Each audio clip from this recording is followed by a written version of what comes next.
Big boss season 6 ഇന്നലത്തെ ചലഞ്ചിൽ ജയിച്ചത് നമ്മുടെ ജിൻഡോൻ്റെ ടീമായിരുന്നു. ജിൻഡോ, അർജുൻ, ശ്രീതു ഇവർ 3 പേരാണ് ടീമിലുണ്ടായത്. സിമ്പിളായിട്ട് കളിച്ച് നല്ല അടിപൊളിയായിട്ട് വെടിപ്പായിട്ട് കളിച്ച് അവർ ജയിച്ചു. ഏറ്റവും കൂടുതൽ കോയിൻസ് കിട്ടിയത് അവർക്ക് തന്നെയാണ്.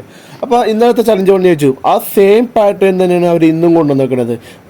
പക്ഷെ അവർ ഇന്നലത്തെ കിച്ചൺ ടീമായിരുന്നില്ലേ, ഇന്ന് ഫ്ലോർ ടീമായിരുന്നു, എന്നാൽ ക്ലീനിങ് ടീമാണ്. അപ്പോൾ അവരെന്ന് വെച്ചാൽ നല്ല പക്കായിട്ട് വെച്ചാൽ ആരും ഉപദ്രവിക്കാണ്ട് ഒരു പ്രശ്നമില്ലാണ്ട് സമാധാനത്തോടെ എല്ലാം വർക്ക് ചെയ്യുന്നതാണ്. അർജുൻ സാബുണ്ണൻ്റെ ഉടുപ്പൊക്കെ അലക്കുന്നു, ജിൻഡോ ചില്ല് ആ റൂമിൻ്റെ ചില്ലൊക്കെ തുടക്കുന്നു. അവർ തമ്മിൽ പ്രശ്നങ്ങളോ ഒന്നുമില്ലാണ്ട് സന്തോഷത്തോടെ സമാധാനത്തോടെ അവർ ജോലി ചെയ്യുന്നു.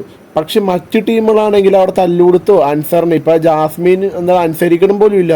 മറ്റുള്ളവർ പറയണം HR വേറെ അനുസരിക്കാനുള്ള, ഓണേഴ്സ് വേറെ അനുസരിക്കാനുള്ള, ശ്രീരേഖ ആണെങ്കിൽ വേറെ അലഞ്ഞു തിരിഞ്ഞൊക്കെ നടക്കുന്നുണ്ട്. എന്താണെന്നൊരു പിടുത്തവും ഇല്ല. അവരിപ്പോൾ എൻ്റർടൈൻമെൻറ്റ് ടീമാണ്.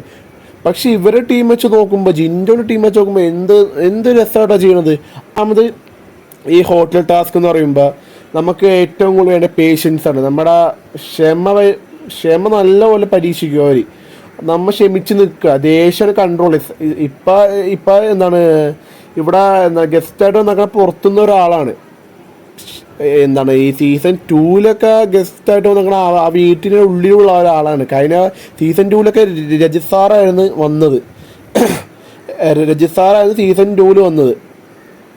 എന്നിട്ടും അവിടുത്തെ എല്ലാവർക്കും ദേഷ്യമുള്ള ഒരാളാണ് രജിത് സാറ്. എന്നിട്ട് അവരെ അത്രയ്ക്ക് ക്ഷമയോടെ ആര്യയൊക്കെ എന്ത് നന്നായിട്ടാണ് ബിഹേവ് ചെയ്തത്, എന്ത് നല്ല ക്ഷമയോടെ അവർ കളിച്ചത്. പക്ഷെ ഇവിടെ വരുമ്പോൾ അത് വന്നില്ല. ഇവിടെ പിന്നെ പുറത്തുനിന്ന് ഒരാളാണ് ചിന്തിക്കുക. എന്നിട്ട് ഇവർ ഇങ്ങനത്തെ കാട്ടായ കാണിക്കണത് പലരും. അതിലാക്കി നമ്മുടെ ജിൻഡോയുടെ ടീം നെക്സ്റ്റ് ടീമാണ് കൂട്ടത്തിലെ ഏറ്റവും ഭേദമായിട്ട് കളിക്കുന്നത്. എന്നുവെച്ചാൽ ആരോടൊരു ദേഷ്യമോ ഒന്നുമില്ലാണ്ട് സിമ്പിളായിട്ട് കളിക്കണ്. മിക്കവാറും ഇന്നത്തെ ചലഞ്ച് അവരെ ജയിക്കുള്ളൂ, ഉറപ്പനായിരുന്നു.